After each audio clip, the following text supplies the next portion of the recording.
Morning praise card. എൻ്റെ പേര് മഞ്ജു. ദൈവത്തിൻ്റെ നാമത്തിന് മഹത്വം ഉണ്ടാകട്ടെ.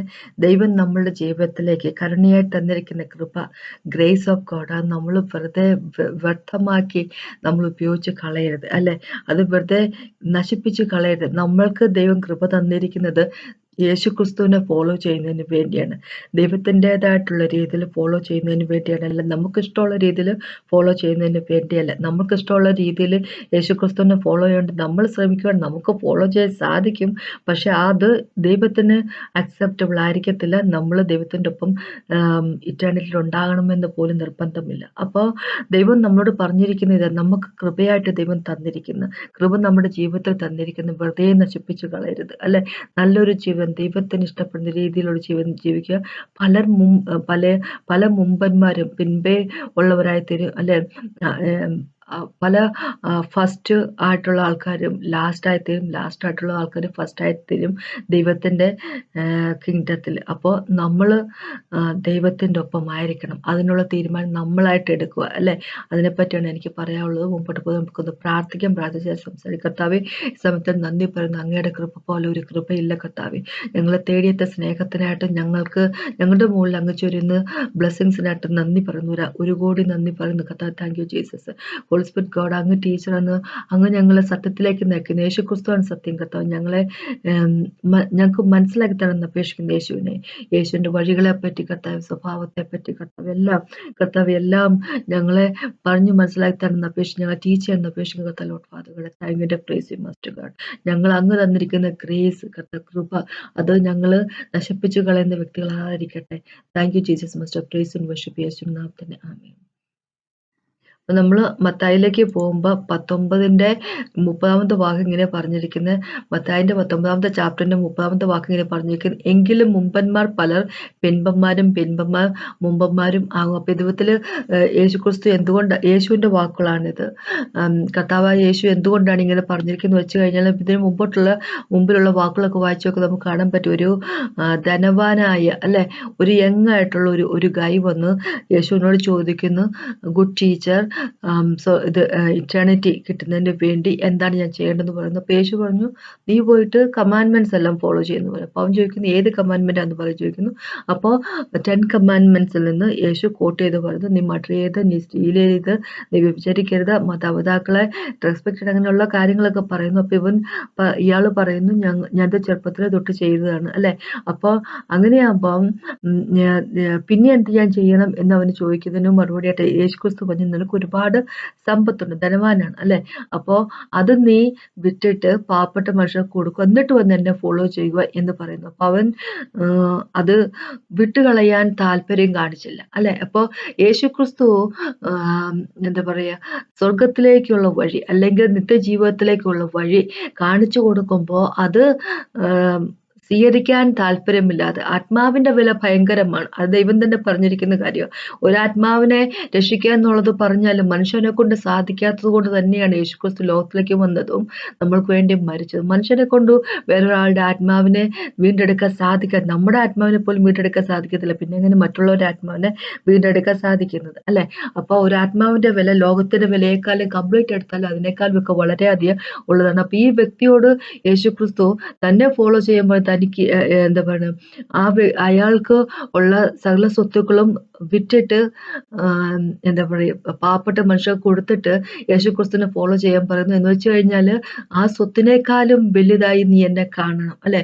ആ സ്വത്തൊന്നും ഒന്നുമല്ല, നിന്നെ സംബന്ധിച്ചിടത്തോളം ഞാനായിരിക്കണം വലുത്, അല്ലെ? അങ്ങനെ ഒരു ആറ്റിറ്റ്യൂഡ്, ഗ്രേസ്, ദൈവത്തിന്റെ ഗ്രേസ് ഉണ്ടെങ്കിൽ മാത്രമേ അത് ചെയ്യാൻ സാധിക്കൂ. അപ്പൊ ദൈവം യേശുക്രിസ്തു ഗ്രേസ് ആയ വ്യക്തിയുടെ ജീവിതത്തിലേക്ക് എക്സ്റ്റെൻഡ് ചെയ്യായിരുന്നു, പക്ഷെ അയാൾക്കത് സ്വീകരിക്കാൻ തയ്യാറായിരുന്നില്ല. അപ്പൊ ഇവിടെ മുമ്പന്മാർ പലർ പിൻപന്മാർ മുമ്പന്മാരും എന്ത് പറഞ്ഞിരിക്കുന്നത്, മുമ്പന്മാർ എന്നൊക്കെ പറഞ്ഞു കഴിഞ്ഞാൽ എന്താന്ന് വെച്ച് കഴിഞ്ഞാല്, ഇസ്രായേൽ മക്കളെ സംബന്ധിച്ചിടത്തോളം ഇസ്രായേൽ മക്കളുടെ കാര്യം നോക്കുക. അപ്പോൾ അവരാണ് എബ്രഹാമിൽ നിന്ന് ഫോം ചെയ്തിരിക്കുന്നത്. ഇസ്രായേലിനെ പറ്റി ദൈവം പറഞ്ഞിരിക്കുന്നത് ഇങ്ങനെയുള്ള, അവര് ദൈവത്തിന്റെ ആദിജാതനാണ്, അല്ലെ? എന്താ പറയുക, കണ്ണിലെ കൃഷ്ണമണി പോലെയാണ് ദൈവത്തെ സംബന്ധിച്ചിടത്തോളം, തന്റെ പുത്രനാണ് എന്നാണ് ദൈവം പറയുന്നത് ഇസ്രായേലിനെ പറ്റി. അപ്പൊ അവരാണ് മുമ്പന്മാര്. പക്ഷെ അവര് പിൻപന്മാരായി പോകും. പിൻപന്മാര്, അതായത് നമ്മളെ പോലുള്ളവര് മുൻപന്മാരായി വരും. അത് എന്തുകൊണ്ടാന്ന് വെച്ച് കഴിഞ്ഞാൽ ദൈവത്തിന്റെ കൃപ നമ്മളെ തേടിയെത്തിയതാണ് അല്ലെ. ദൈവത്തിന്റെ കൃപ നമ്മളെ തേടിയെത്തിയത് കൊണ്ട് ആ കൃപയില് ശരണം പ്രാപിച്ച വ്യക്തികൾ പിന്മന്മാരായിരുന്നു നേരത്തെങ്കിൽ പോലും, പക്ഷെ മുൻപിന്മാരെ തീർന്നു.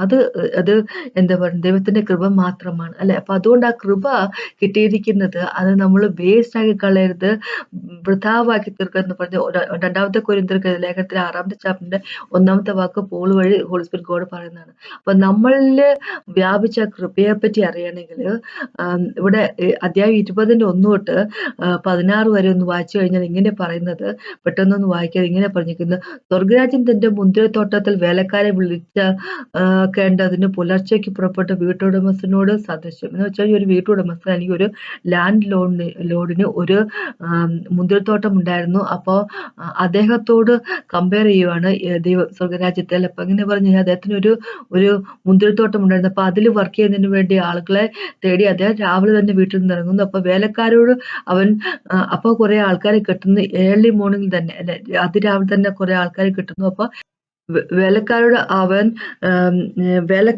അവൻ ദിവസത്തേക്ക് ഓരോ വെള്ളിക്കാശ് പറഞ്ഞു ഒത്തിട്ട് അവരെ മുന്തിരി തോട്ടത്തിലേക്ക് അയച്ചു. അപ്പോൾ ഓരോ വെള്ളിക്കാശ്, ഒരു ദിനാരീസ് എന്നാ പറയുന്നത്, ഒരു ദിനാരീസ് ഒരു ദിവസത്തേക്ക് കൂലിയായിട്ട് പറഞ്ഞിട്ട് അദ്ദേഹം അവരെ മുന്തിരിത്തോട്ടത്തിലേക്ക് അയക്കുന്നു. 3-ാം മണി നേരത്ത് പുറപ്പെട്ടു മറ്റു ചിലർ ചന്തയിൽ മിനക്കെട്ട് നിൽക്കുന്നത് കണ്ടു. നിങ്ങളും മുന്തിരിത്തോട്ടത്തിൽ പോകുവാൻ ന്യായമായി തരാം എന്ന് അവരോട് പറഞ്ഞു. അവർ പോയി. അവൻ 6-ാം മണി നേരത്തും 9-ാം മണി നേരത്തും ചെന്നു. അങ്ങനെ തന്നെ ചെയ്തു. 11-ാം മണി നേരത്ത്, അതായത് 11-ാം മണി എന്ന് പറയുമ്പോൾ 5 മണി, നമ്മുടെ 5 മണി സമയം, 11-ാം മണി നേരത്തും ചെന്നു. മറ്റു ചിലർ നിൽക്കുന്നത് കണ്ടിട്ട്, നിങ്ങൾ ഇവിടെ പകൽ മുഴുവനും മെനക്കെട്ട് നിൽക്കുന്നത് എന്ത് എന്ന് ചോദിച്ചു. ഞങ്ങളെ ആരും കൂലിക്ക് വിളിക്കാത്തത് കൊണ്ടത്രേ എന്ന് അവർ പറഞ്ഞപ്പോൾ, നിങ്ങളും മുന്തിരിത്തോട്ടത്തിലേക്ക് ചെല്ലുവിൻ എന്ന് അവരോട് പറഞ്ഞു. സന്ധ്യയായപ്പോൾ മുന്തിരിത്തോട്ടത്തിന്റെ ഉടമസ്ഥൻ തന്റെ വിചാരകരോട് വേലക്കാരെ വിളിച്ചു, പിമ്പന്മാർ തുടങ്ങി മുമ്പന്മാരെ അവർക്ക് കൂലി കൊടുക്ക എന്ന് പറഞ്ഞു. അങ്ങനെ 11-ാം മണി നേരത്ത് വന്നവർ ചെന്ന് ഓരോ വെള്ളിക്കാശു വാങ്ങി. മുമ്പന്മാർ വന്നപ്പോൾ അവർക്ക് അധികം കിട്ടും എന്ന് നിരൂപിച്ചു. അവർക്കും ഓരോ വെള്ളിക്കാശു കിട്ടി. അത് വാങ്ങിയിട്ട് അവർ വീട്ടുടമസ്ഥനെ നേരെ പിടിപെടുത്തു. ഈ പിമ്പന്മാർ 1 മണി നേരം മാത്രം വേല ചെയ്തിട്ട് നീ അവരെ പകലത്തെ ഭാരവും വെയിലും സഹിച്ച ഞങ്ങളോട് സമമാക്കിയല്ലോ എന്ന് പറഞ്ഞു. അവരിൽ ഒരുത്തനോട് അവൻ ഉത്തരം പറഞ്ഞു, സ്നേഹിത, ഞാൻ നിങ്ങളോട് ന്യായം ചെയ്യുന്നില്ല. നീ എന്നോട് ഒരു പണം പറഞ്ഞൊത്തില്ലയോ? നിന്റേത് വാങ്ങി പൊയ്ക്കൊള്ളുക. നിനക്ക് തന്നതുപോലെ ഈ പിമ്പനും കൊടുക്കാൻ എനിക്ക് മനസ്സ്.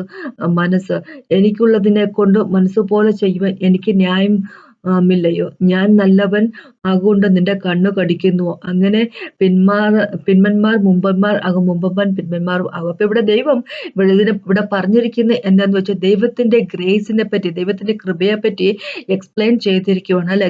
ദൈവത്തിന്റെ കൃപ എന്ന് നമ്മള് കൃപയെ ദൈവം എങ്ങനെയാ അത് ഉപയോഗിക്കുന്നത് ഒന്ന് ഡീപ്പായിട്ട് ചിന്തിച്ച് നോക്കുവാണ് നമുക്ക് കാണാൻ പറ്റും. എന്താ പറയുക, നമ്മളെ മനുഷ്യനെ സംബന്ധിച്ചിടത്തോളം അവിടെ ഒരു ലോജിക് ഇല്ലാത്ത രീതിയിൽ എന്ന് വെച്ച് കഴിഞ്ഞാല് നമ്മളെയൊക്കെ എടുത്ത് നോക്കിയാൽ നമ്മളുടെയൊക്കെ ജീവിതവും നമ്മൾ നേരത്തെ ചെയ്തു കൂട്ടിയ പാപങ്ങളും ഒക്കെ ഓർത്തു കഴിയുമ്പോൾ ഒന്നുമില്ല അല്ലെ. നമുക്ക് ദൈവത്തിന്റെ കൃപ ലഭിക്കാൻ വേണ്ടി ഒന്നിനും തന്നെ അർഹത ഉള്ള ആൾക്കാരായിരുന്നില്ല. അതുപോലെയാണ് ദൈവം ഇവിടെ പറഞ്ഞിരിക്കുന്ന 11 മണി നേരം അല്ലെ, രാവിലെ ഒരു സെറ്റ് ആൾക്കാരെ തന്റെ വിനിയാടിലേക്ക്, തന്റെ എന്താ പറയാ, തന്റെ മുന്തിരിത്തോട്ടത്തിലേക്ക് വർക്കിനായിട്ട് വിളിക്കുന്നു. അത് കഴിഞ്ഞ് 3 മണി നോക്കും, 3-ാം മണി നേരം എന്ന് വെച്ചാൽ 9 മണിക്ക് ചെന്ന് നോക്കുമ്പോൾ ആൾക്കാർ അവിടെ വെറുതെ നിൽക്കുന്നു, അവരെ ഹയർ ചെയ്യുന്നു. 12 മണിക്ക് ചെന്ന് നോക്കുമ്പോൾ ആൾക്കാർ വെറുതെ നിൽക്കുന്നു, അവരെ ഹയർ ചെയ്യുന്നു. 3 മണിക്കും പിന്നെയും നോക്കുമ്പോൾ ആൾക്കാർ അവിടെ വെറുതെ നിൽക്കുന്നു, അവരെയും ഹയർ ചെയ്യുന്നു. 11-ാം മണി എന്ന് വെച്ചാൽ 5 മണിക്ക് ചെന്ന് നോക്കുമ്പോൾ ആൾക്കാർ അവിടെ നിൽക്കുവാണ് അല്ലെ. അപ്പൊ അവര് പറയുന്ന കാര്യം 11 മണിക്ക് അവിടെ നിന്ന 11-ാം മണി നേരത്ത്, 11 മണിക്കല്ല 11-ാം മണി നേരത്ത് നിന്നവരോട് ഈ ലാൻഡ് ലോഡ് ചോദിക്കുന്നു, എന്തുകൊണ്ടാണ് നീ ഇവിടെ നിൽക്കുന്നത് ഐഡിയലായിട്ട് ചോദിക്കുമ്പോൾ പറയും, ഞങ്ങളെ ആരും ഹയർ ചെയ്തില്ല. എന്ന് വെച്ചാല് മറ്റുള്ളവരുടെ മുമ്പില് അവരെ എന്താ പറയാ, അവർക്ക് പ്രത്യേകിച്ച് ഒരു വാല്യൂ ഒന്നുമില്ല, അവർക്കൊരു വർത്ത് ഒന്നുമില്ല അല്ലെ. നല്ല വർക്കേഴ്സ് എന്നൊക്കെ പറയുവാണെങ്കിലും, നല്ല വർക്കേഴ്സ് ഒക്കെ ആണെങ്കിൽ ഹയർ ചെയ്യും അല്ലെ, നല്ല കഴിവുള്ളവരൊക്കെ ആണെങ്കിൽ ഹയർ ചെയ്യും. പക്ഷെ ഇവർക്ക് പ്രത്യേകിച്ച് കഴിവൊന്നുമില്ല, ഒരു വർത്തും ഇല്ല, വാല്യൂ ഇല്ല, ഒന്നുമില്ല. അങ്ങനെ നിൽക്കുന്ന ആൾക്കാരുടെ ആരെയും കൂടെ തൻ്റെ വിനിയാടിലേക്ക് വിളിച്ചിട്ട് തൻ്റെ എന്താ പറയാ തൻ്റെ വേലക്കാരാക്കിയിട്ട് അവർക്ക് ആദ്യമേ വിളിച്ച ആൾക്കാർക്ക് കൊടുക്കുന്ന അതേ കൂലി തന്നെ കൊടുക്കുന്നു യജമാനൻ, അല്ലെ?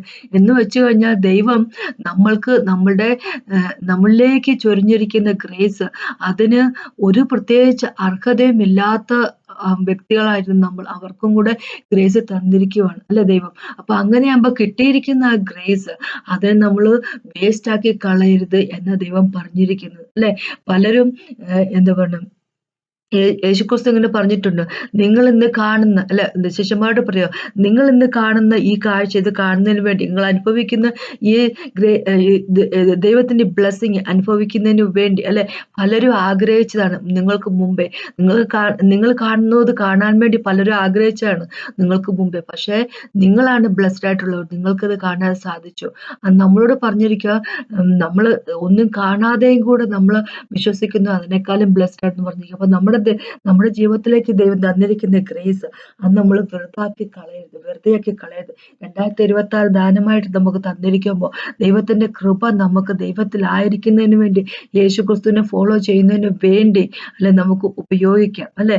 അപ്പോ ഇതേ മത്തായിയുടെ 22 പോകുമ്പോൾ ഒരു പാസേജും കൂടെ ദൈവം, ഒരു പാരബിളും കൂടെ ദൈവം പറഞ്ഞിട്ടുള്ളത് വളരെ ഇമ്പോർട്ടന്റ് ആയിട്ടുള്ള പാരബിളാണ്. എന്നു വെച്ച് കഴിഞ്ഞാലും ഒരു രാജാവ്, അല്ലെ, അദ്ദേഹത്തിന്റെ മകന്റെ കല്യാണത്തിന്, വെഡിങ് ഫീസ്റ്റിന്, അല്ലെ, വെഡിങ് നടത്തുന്നതിന് വേണ്ടി ഉള്ള അറേഞ്ച്മെന്റ്സ് എല്ലാം കഴിയുന്നു.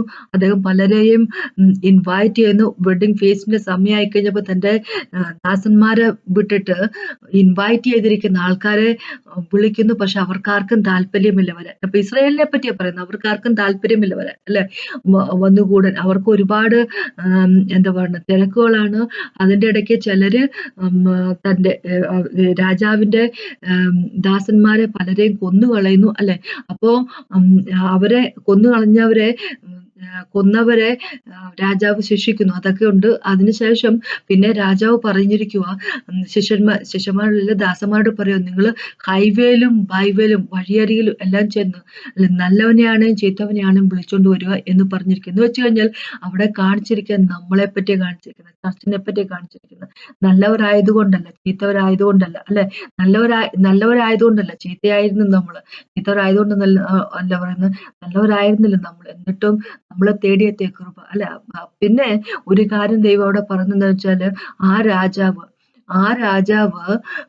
ചെന്ന് എന്താ പറയാ, താൻ വിളിച്ചിരുന്ന ഗസ്റ്റിനെ നോക്കുന്നതിന് വേണ്ടി ചെന്ന് നോക്കുമ്പോൾ ഒരാള് അതിന്റെ ഇടയ്ക്ക് കല്യാണ ഡ്രസ്സ് ഇല്ലാതിരിക്കുന്നു. എങ്ങനെ നീ ഇതിന്റെ ഇടയ്ക്ക് കൂടി, അല്ലെ, എന്ന് കടന്നുകൂടി എന്ന് പറയുന്നു. അപ്പൊ അദ്ദേഹം തന്റെ ദാസന്മാരോട് പറയും, ഇവന്റെ കൈയും കാലും കെട്ടി ഇരുട്ടിലേക്ക്, ഒരിക്കലും തീർന്നു പോകാത്ത ഇരുട്ടിലേക്ക് ഇടാൻ പറയുന്നു. എന്ന് വെച്ച് കഴിഞ്ഞാല് നമ്മൾക്ക് കിട്ടിയിരിക്കുന്ന ഗ്രേസ് ഇൻവൈറ്റ് ചെയ്തു, രാജാവ് ഇൻവൈറ്റ് ചെയ്തു, നല്ലവനായാലും ചീത്തയാണെങ്കിലും നീ ഇൻവൈറ്റ് ചെയ്തു വെഡിങ് ഫീസ്റ്റിലേക്ക് എന്ന് പറഞ്ഞത്. അപ്പൊ അയാളും ഇൻവിറ്റേഷൻ കിട്ടി വന്ന വ്യക്തിയാണ്. പക്ഷെ അവിടെ ആ ഗ്രേസ്, അത് രാജാവ് അദ്ദേഹത്തിന് ഫ്രീ ആയിട്ട് കൊടുത്ത ഗ്രേസിൽ, അതിൽ ജീവിക്കാൻ അദ്ദേഹത്തിന് പറ്റിയില്ല.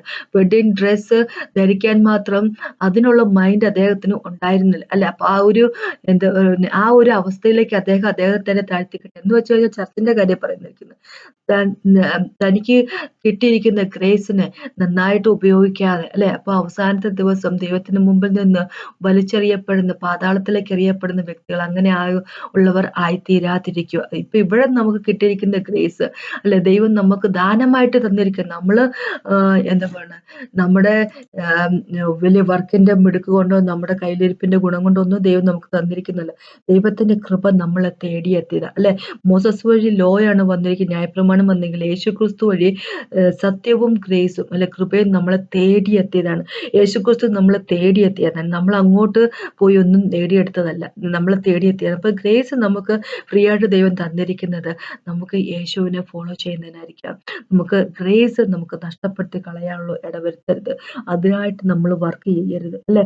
ദൈവത്തിന്റെ കീഴിൽ, തന്റെ ചെറിയ കീഴിൽ ജീവിക്കുന്ന വ്യക്തികളായിരിക്കും, അല്ലെ?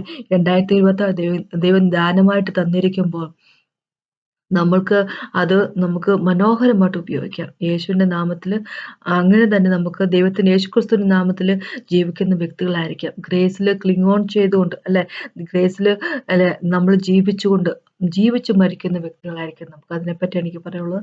അപ്പോൾ നമുക്കൊന്ന് പ്രാർത്ഥിച്ച് നിർത്താം. കർത്താവേ, സമയത്ത് നന്ദി പറയുന്നു. അങ്ങയുടെ കൃപയ്ക്കായിട്ട് നന്ദി കർത്താവേ. ഞങ്ങളെ തേടിയെത്തിയ കർത്താവേ ലോർഡ് ഫാദർ, അങ്ങയുടെ കൃപ ഒന്ന് തന്നെയാ കർത്താവേ ഞങ്ങളെ നിലനിർത്തുന്നു കർത്താവേ. ആ കൃപയിൽ ജീവിക്കാനുള്ള കൃപ ഞങ്ങൾക്ക് തന്നെന്ന് അപേക്ഷിക്കുന്നു കർത്താവേ. അങ്ങയുടെ കൃപയിൽ നിന്ന് വിട്ടു പോകാതെ കർത്താവേ, അങ്ങ് ഞങ്ങൾക്ക് കൃപ തന്നിരിക്കുന്ന അങ്ങയുടെ വഴിക്കൂടെ നടക്കാൻ വേണ്ടി മാത്രമാണെന്നുള്ള അറിവോടുകൂടി ജീവിക്കാനുള്ള കൃപ ഞങ്ങൾക്ക് തന്നെന്ന് അപേക്ഷിക്കുന്നു യേശുവിൻ നാമത്തിൽ. എന്നെ കേട്ടുകൊണ്ടിരിക്കുന്ന ഓരോ വ്യക്തികളോട് പ്രാർത്ഥന അനുഗ്രഹിക്കുന്ന അപേക്ഷിക്കുന്നു യേശുവിൻ നാമത്തിൽ. എന്നെ കേട്ടതിന് നന്ദി. ദൈവത്തിനാമത്തിൽ മഹത്വം ഉണ്ടാകട്ടെ.